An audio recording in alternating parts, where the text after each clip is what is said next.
ਅਗਲੀ ਖਬਰ ਦੇ ਵੱਲ ਵਧੀਏ ਸ਼ਰਮਾ ਜੀ, ਤੇ ਗੱਲ ਕਰੀਏ ਜ਼ੀਰਾ ਸ਼ਰਾਬ ਫੈਕਟਰੀ ਦੇ ਮਾਮਲੇ ਦੀ। ਇਸ ਦੇ ਮਾਲਕ ਦੇ ਹੁਣ ਇਸ ਫੈਕਟਰੀ ਦੇ ਮਾਲਕ ਦੇ ਮੁੰਡੇ ਨੂੰ ਈਡੀ ਨੇ ਚੁੱਕ ਲਿਆ ਹੈ ਤੇ ਹੂੰ। ਅੱਜ ਤੋਂ 2-3 ਮਹੀਨੇ ਸ਼ਾਇਦ, ਜੇ ਮੈਂ ਗਲਤ ਨਾ ਹੋਵਾਂ ਤਾਂ ਸ਼ਰਮਾ ਜੀ, ਛਾਪੇਮਾਰੀਆਂ ਫਰੀਦਕੋਟ ਦੇ ਵਿੱਚ ਹੋਈਆਂ ਹੀ ਸੀਗੀਆਂ। ਈਡੀ ਪ੍ਰਵੀਨ ਜੀ, ਬਿਲਕੁਲ ਤੁਹਾਡੀ ਗੱਲ ਦਰੁਸਤ ਹੈ।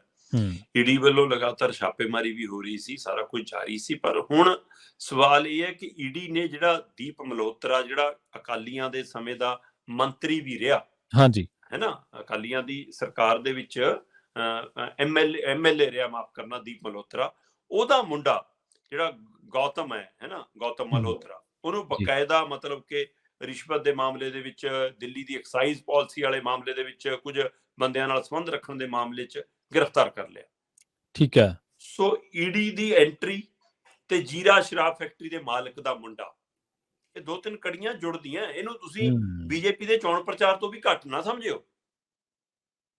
ਸੋ ਦੂਸਰੇ ਪਾਸੇ ਜਿਹੜੀ ਦਿੱਲੀ ਦੀ ਐਕਸਾਈਜ਼ ਪਾਲਿਸੀ ਦੇ ਹਵਾਲੇ ਨਾਲ ਅਸੀਂ ਪਹਿਲਾਂ ਵੀ ਗੱਲ ਕਰਦੇ ਰਹੇ ਹਾਂ ਕਿ ਭਾਈ ਕਿਉਂ ਬਚਾਇਆ ਜਾ ਰਿਹਾ ਜੀਰਾ ਸ਼ਰਾਬ ਫੈਕਟਰੀ ਦੇ ਮਾਲਕ ਨੂੰ, ਕਿਉਂ ਜੀ, ਜੀਰਾ ਸ਼ਰਾਬ ਫੈਕਟਰੀ ਦਾ ਬਚਾਅ ਕਰ ਰਹੀ ਹੈ। ਪਹਿਲੀਆਂ ਸਰਕਾਰਾਂ ਕਰਦੀਆਂ, ਅਕਾਲੀ ਕਰਦੇ ਸਮਝ ਆਉਂਦਾ ਕਿ ਉਹਨਾਂ ਦੀ ਜਾਰੀ ਰਹੀ ਹੈ, ਕਾਂਗਰਸੀ ਕਰਦੇ ਸਮਝ ਆਉਂਦਾ ਕਿ ਉਹਨਾਂ ਦਾ ਸ਼ਰਾਬ ਦੇ ਕਾਰੋਬਾਰ 'ਚ, ਧੰਦਿਆਂ 'ਚ ਸ਼ਮੂਲੀਅਤ ਰਹੀ ਹੈ। ਤੇ ਪਰ ਆਮ ਆਦਮੀ ਦੀ ਸਰਕਾਰ, ਜਿਹੜੇ ਆਮ ਲੋਕਾਂ ਨੂੰ ਚੁਣੇ ਗਏ ਲੋਕ ਨੇ, ਜਿਹੜੇ ਕਹਿੰਦੇ ਸੀ ਅਸੀਂ ਤੁਹਾਡੇ ਨਾਲ ਖੜੇ ਹਾਂ, ਪੰਜਾਬ ਦੇ ਵਿੱਚ ਪਾਣੀ ਬੂੰਦ ਵੀ ਪੋਲੂਸ਼ਨ ਨਹੀਂ ਹੋਣ ਦੇਵਾਂਗੇ, ਉਹਨਾਂ ਦੇ ਰਾਜ ਦੇ ਵਿੱਚ ਜੀਰਾ ਸ਼ਰਾਬ ਫੈਕਟਰੀ ਦੇ ਮਾਲਕ ਨੂੰ ਬਚਾਉਣ ਦੀ ਕਵਾਇਦ ਕਿਉਂ ਹੋ ਰਹੀ ਹੈ?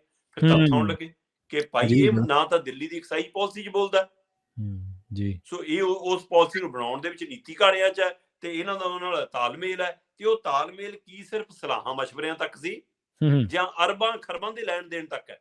ਜੀ, ਠੀਕ ਹੈ। ਸੋ ਉਸ ਮਾਮਲੇ ਨੂੰ ਲੈ ਕੇ ਹੁਣ ਈਡੀ ਦੀ ਐਂਟਰੀ ਰਾਜਨੀਤਿਕ ਐਂਟਰੀ ਵੀ ਹੈ, ਹੂੰ, ਤੇ ਇਹ ਇੱਕ ਸੱਚ ਵੀ ਸਾਹਮਣੇ ਲਿਆ ਰਹੀ ਹੈ ਕਿ ਹਾਂ, ਇਹਦਾ ਮਤਲਬ ਕੁਛ ਤਾਂ ਦੇਖੋ, ਦਾਖਲ ਤਾਂ ਬੰਦਾ ਉੱਥੇ ਹੀ ਹੋਊਗਾ ਨਾ ਜਿੱਥੇ ਮਾੜਾ ਮੋਟਾ ਕੋਈ ਕਣ ਫੜਨ ਨੂੰ ਹੈ।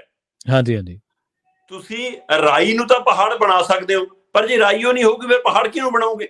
ਬਿਲਕੁਲ ਸਹੀ ਹੈ। ਸੋ ਇਸ ਲਈ ਕੁਛ ਨਾ ਕੁਛ ਤਾਂ ਹੋਏਗਾ।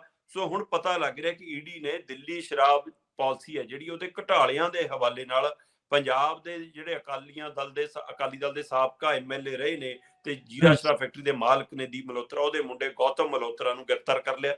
ਠੀਕ ਹੈ। ਤੇ ਇਸ ਮਾਮਲੇ ਦੇ ਵਿੱਚ ਮਤਲਬ ਫਰੀਦਕੋਟ ਤੋਂ ਸ਼੍ਰੋਮਣੀ ਅਕਾਲੀ ਦਲ ਦੇ ਐਮਐਲਏ ਸੀਗੇ ਉਸ ਸਮੇਂ। ਸੋ ਉੱਥੋਂ ਮਤਲਬ ਕਿ ਮਤਲਬ ਉਹ ਤੋਂ ਬਾਅਦ ਹੁਣ ਇਸ ਮਾਮਲੇ ਦੇ ਵਿੱਚ ਉਹਦਾ ਮੁੰਡਾ ਜਿਹੜਾ ਘਿਰਿਆ, ਉਹਨੂੰ ਬਕਾਇਦਾ ਵੱਖੋ-ਵੱਖ ਮਾਮਲਿਆਂ 'ਚ ਫੜਿਆ ਗਿਆ।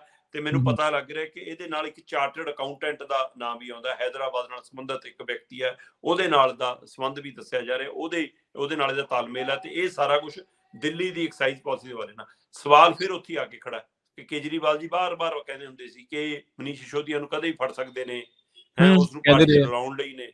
ਸੋ ਜੀ, ਜੀ। ਕੀ ਹੁਣ ਇਹ ਉੱਧਰ ਨੂੰ ਵੱਧ ਰਹੀ ਹੈ ਈਡੀ? ਹੂੰ, ਕੀ ਇਹ ਕਦਮ ਮਤਲਬ ਕਿ ਮਨੀਸ਼ ਸਿਸੋਦੀਆ ਦੀ ਗ੍ਰਿਫਤਾਰੀ ਵੱਲ ਵਧਣਗੇ, ਜੀ। ਜਾਂ ਇਹ ਸੱਚਮੁੱਚ ਬੀਜੇਪੀ ਦਾ ਉਹ ਚਾਲ ਹੈ ਕਿ ਤੂੰ ਸਾਡੇ ਕੰਨੀ ਆ ਜਾ? ਹੂੰ, ਸੋ ਉਧਰ ਕਿਉਂਕਿ ਲਗਾਤਾਰ 3-3 ਵਾਰ ਟਾਲੀ ਨਗਰ ਨਿਗਮ ਦੀ ਚੋਣ ਦਾ ਮਾਮਲਾ, ਮੇਅਰ ਚੋਣ ਨੂੰ ਲੈ ਕੇ, ਦਿੱਲੀ ਜੀ, ਨਗਰ ਨਿਗਮ ਨੂੰ। ਜੀ। ਸੋ ਉਹ ਤੋਂ ਬਾਅਦ ਕੀ ਦਿੱਲੀ ਨਗਰ ਨਿਗਮ ਦੇ ਵਿੱਚ ਜੋ ਕੁਝ ਚੱਲ ਰਿਹਾ, ਕੀ ਹੂੰ, ਐਕਸਾਈਜ਼ ਪਾਲਿਸੀ ਦੀ ਬਦੌਲਤ ਦਿੱਲੀ ਦੀ ਸਰਕਾਰ 'ਚ ਵੀ ਇਹ ਕੁਝ ਹੋ ਸਕਦਾ ਜੀ। ਕਿ ਇੱਕੋ ਪਾਰਟੀ 'ਚੋਂ 2 ਮੁੱਖ ਮੰਤਰੀ ਆਮੋ ਸਾਹਮਣੇ ਹੋ ਜਾਣ, ਇੱਕ ਦੂਸਰੇ ਪਾਸਿਓਂ? ਕੀ ਇਹ ਵੀ ਹਾਂਜੀ। ਸਥਿਤੀ 'ਚ ਬੀਜੇਪੀ ਇਹ ਖੇਡ ਤੇ ਵੀ ਆ ਸਕਦੀ ਹੈ? ਸੋ ਹੂੰ, ਕਿਸੇ ਪਾਸੇ ਵੀ ਖੇਡ ਜਾ ਸਕਦੀ ਹੈ।